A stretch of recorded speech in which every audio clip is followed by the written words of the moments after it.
Panorama group, जो सोचता है वो करता है। आपके अपने सपनों का आशियाना।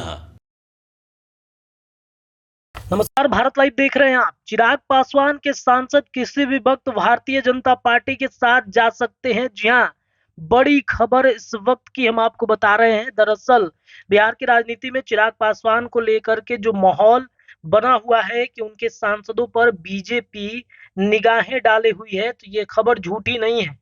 ये खबर अब सच्चाई की तरफ धीरे धीरे भागता हुआ नजर आ रहा है।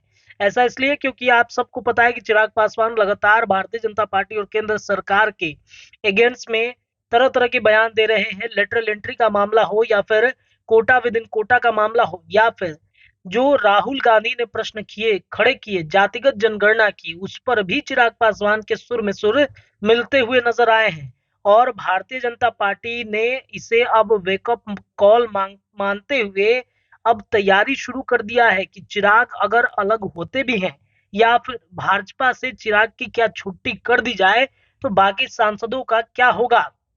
तो उन सभी सांसदों को बीजेपी अपने खेमे में लाने की तैयारी कर रहा है। 2019 और 20 का वो प्रकरण याद कीजिए, जब रातों रात अमित शाह से मुलाकात कर किस तरीके से जो पशुपति पारस हैं उन्होंने सांसदों को तोड़ लिया था, सांसदों को अपने खेमे में बुला लिया था, यानी कि लोजपा दो गुटों में बंट गई थी।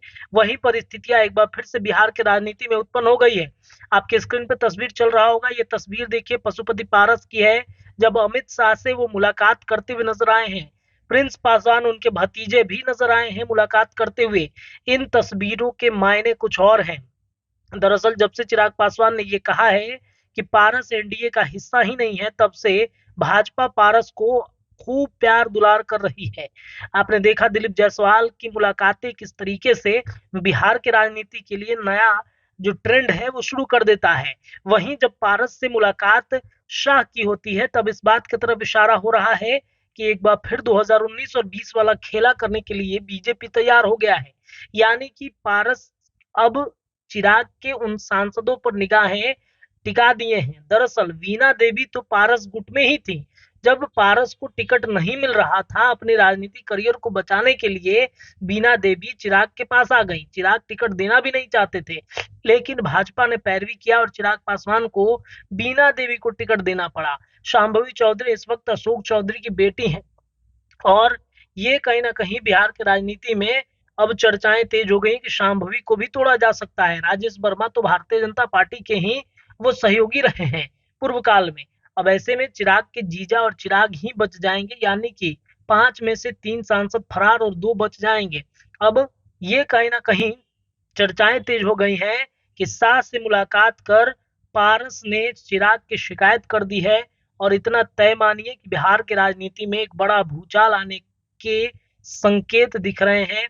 अब कहीं ना कहीं जो चर्चाएं हैं वो तेज हो गई हैं कि पारस चिराग की पार्टी में बड़ा भूकंप लाने की तैयारी में जुट गए हैं। भयंकर खबर है ये बिहार की राजनीति के लिए। देखना बड़ा दिलचस्प होगा कि इस पर चिराग या उनकी पार्टी क्या स्टैंड रखता है। ये आगे की कहानी हम आपको बाद में बताएंगे, लेकिन ये तस्वीर आप देखकर समझ चुके होंगे कि क्या चल रहा है बिहार के राज। पनोरमा ग्रुप, जो सोचता है वो करता है। अगर ये वीडियो पसंद आई और वह बिहार के राजनीति और बिहारियत से सरोकार रखेनी तो सब्सक्राइब बटन दबा के चैनल के सब्सक्राइब कर ली। ओजे एगो घंटी बा, ओकरा बटन दबा देला से कुल सटीक और मारक खबर रुआ मुफ्त में मिल जाई। अगर रुआ पत्रकारिता के हमनी के नया प्रयोग में सहयोग कर चाहतानी तो ज्वाइन बटन दबा दी। पेटीएम नंबर नोट कर ली 9386816700। धन्यवाद।